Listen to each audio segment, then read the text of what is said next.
What's going on, everyone? Welcome to the Wednesday, August 2nd edition of the MLB Sims video. I'm your host, Adam Scherer. You can follow me on Twitter at ShipMyMoneyDFS. We have a nice 8-game slate tonight, split slate, 4 games early, 8 on the evening, and we're going to look at the MLB Sims tool for DraftKings for that main 8-game slate. As always, we're going to walk through some of the top simulated lineups, look at our top stack exposures and their top individual player exposures. It's early in the day. A lot of this is going to change as ownership changes and lineups come out, but it gives us an early look at a profitable way to attack the slate. We can see if anything surprising is showing up. I have already looked, and there's at least one thing that I certainly hope looks different by the time we get to lock, but we can talk about that when we get there. As always, if you want to use this tool for yourself, it is available. We have monthly and weekly pricing options. Just check out the link below this video, whether you're watching on YouTube or Twitter. And if you're watching on YouTube, give it a thumbs up. If you're watching on Twitter, give it a like. That helps us out quite a bit. Now, starting with the top simulated individual lineups, sorting by simulated ROI over here. At the top, we have a 5-man Cubs stack, 2-man Kansas City. Probably doesn't surprise anybody that KC is showing up for me right out of the gate. But the Cubs do look like one of the best offenses on the slate tonight. They're taking on Brandon Williamson in Chicago. Right now, we have them as the highest stack score in our top stacks tool. So we're getting to the 5-man with Bellinger, Horner, Swanson, Happ, and Suzuki. You're getting some right-handed power, cheap right-handed power with Suzuki, Happ. Horner is reasonably priced at $4,600. Swanson's only $4,400. He looks really good. One of the best individual shortstop plays.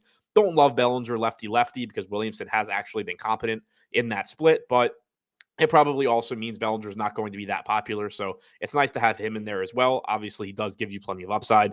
And then we're getting to a perfectly serviceable two-man, from Kansas City. Michael Garcia, cheap leadoff value, and the Salvador Perez, one of your higher upside catcher options. And then we have the Aaron Judge one-off. Tough matchup for him against Shane McClanahan, but it is Aaron Judge. You're clearly not going to be mad about getting there. Pitching is okay. Dylan Cease, only $8,400. Tough matchup with the Rangers, but we know he does give us plenty of strikeout upside at a reasonable price tag. And then Drew Smyly, I alluded to it at the top. This is the piece that I'm hoping looks very different once lock rolls around than it does right now. For whatever reason, he's showing up in like almost every lineup right now. He is fine. He's only $6,800. He's a good value. In the top pitchers tool, we have him with a 10.5% chance of being a top 2 pitcher, 10% projected ownership. So getting to a lot of him is perfectly fine. He's taking on the Reds, so it's a decent matchup there. It's in Chicago, so it's not like it's in Cincinnati. It's not a bad pitcher's park. I personally don't think there's that much that separates him from other pitchers around him, but at least in this run through, he is separating. And again, I've said it before, there are plenty of times where I don't necessarily like what my process is giving me or what the data is giving me. I still am going to trust it like 99 out of 100 times and roll with it, because me looking at something and just deciding it's not right or it's not what I want is just going to be less effective than using the data, using the process that I've put together and had success with, and rolling with whatever it gives me. So if the slate started right now, I have a lot of Drew Smyly. I wouldn't be happy about it. If he fails, I'd be really upset, but you can at least justify the play in the sense that he's only projected for around 10 to 15% ownership, and he's really cheap. So getting to him here.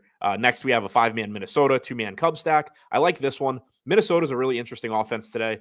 They are facing Dakota Hudson, who generally is good at limiting power, but he does not miss bats at all. Only about an 11 to 12% strikeout percentage against left-handed hitters since the start of last season. And he's facing a polar opposite matchup in Minnesota, where all this team does is strike out or hit for power. So it's interesting to see how this plays out. They're coming in third in stack score because they are very inexpensive. They also have a 9% chance of being the top stack, which is 5th highest on the slate. So they look pretty good, and they're not getting a ton of ownership, only about 7% aggregate ownership. So getting to them makes sense. Plenty of power upside. Byron Buxton obviously is great. Correa is really good. Polanco's gives you power. You have Jeffers as a decent catching option, and then Michael A. Taylor as a value option in the outfield, running the 2-man Chicago stack with Suzuki and Horner from the right side against Brandon Williamson. And then you have the Pete Alonso one-off for the Mets. Obviously, he is a very good hitter himself, very good one-off. No problems with getting to him. So that all looks good. And then once again, getting to Dylan Cease and Drew Smyly. Here we have a Dodgers 5-man. They're one of the best offenses on the slate as they take on the A's tonight.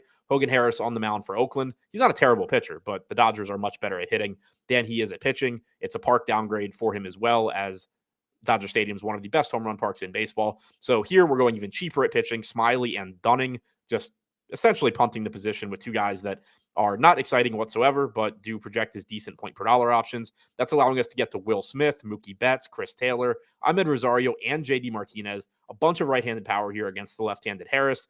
We're getting to two Oakland bats on the other side, Seth Brown, Ramon Laureano against Tony Gonsolin. Gonsolin's a solid pitcher throughout his career. He hasn't been very good so far this season, though, and he will be popular. So I like the idea of that two-man stack. And then again, we're getting to Aaron Judge.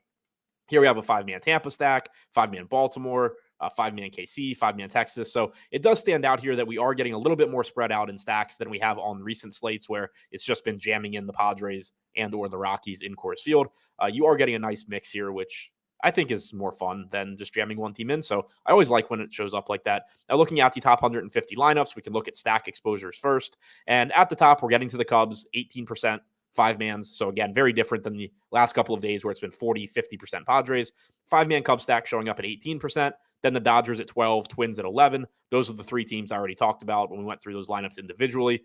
KC, Baltimore, Mets, all at 8%. They're all fine.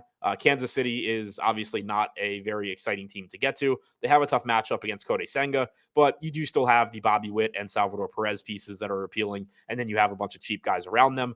Baltimore is a team I really like tonight. They're taking on Yusei Kikuchi in Toronto. Not a great hitter's park, but he's a left-handed pitcher that struggles with power. The Orioles, while you do prefer them against right-handed pitching, are still plenty dangerous against lefties. You're going to have Rutschman from the right side, Santander from the right side, Hayes, Mountcastle, who's been hitting really well since returning from a bout with vertigo that put him on the injured list.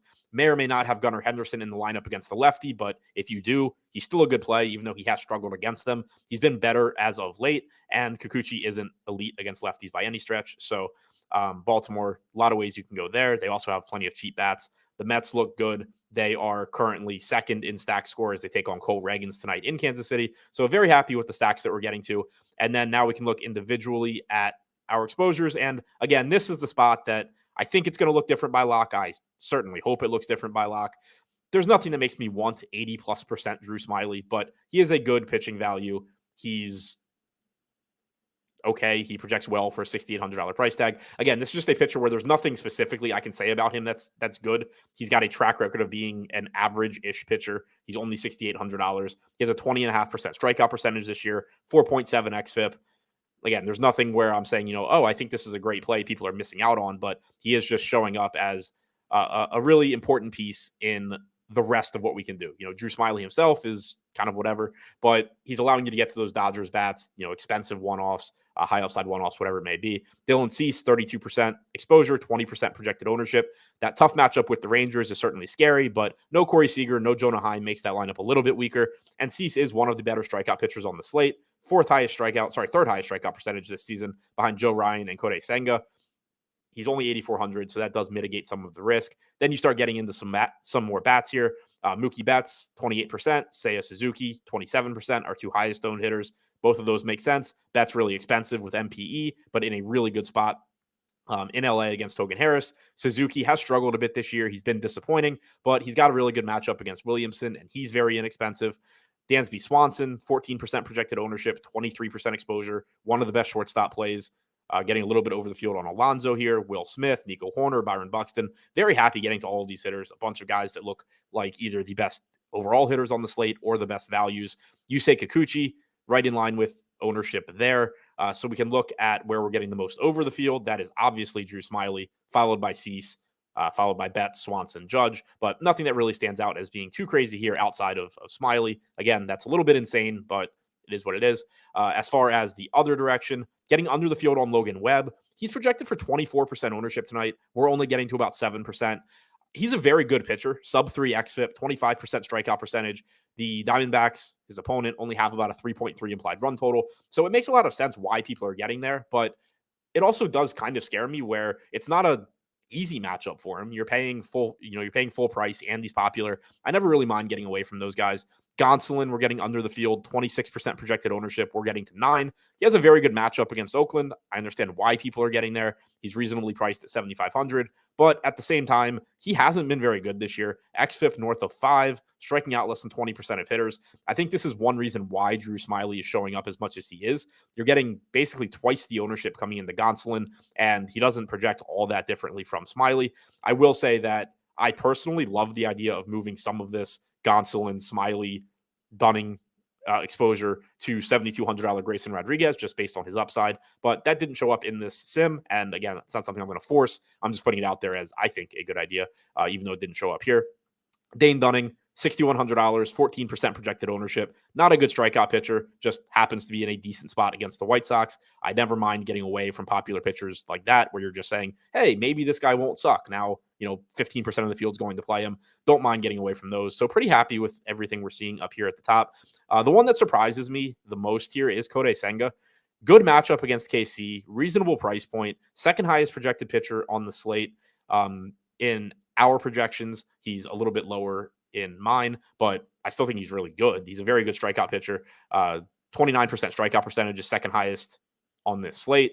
He's got the good matchup with KC. So this is the one where, I wouldn't mind if that Drew Smiley exposure comes down a bit. I certainly wouldn't mind getting some more Kodai Senga of the pitchers here that were fading at the top. He's the one that concerns me the most. So that's all I have for you right now. Hopefully you enjoyed the video. Just taking a quick look through tonight's DraftKings slate. Again, you can use this tool for yourself. You can sign up using the link below, whether you watch this on YouTube or Twitter. And other than that, thanks for checking out the video. Hope you enjoyed it, and good luck on your lineups tonight.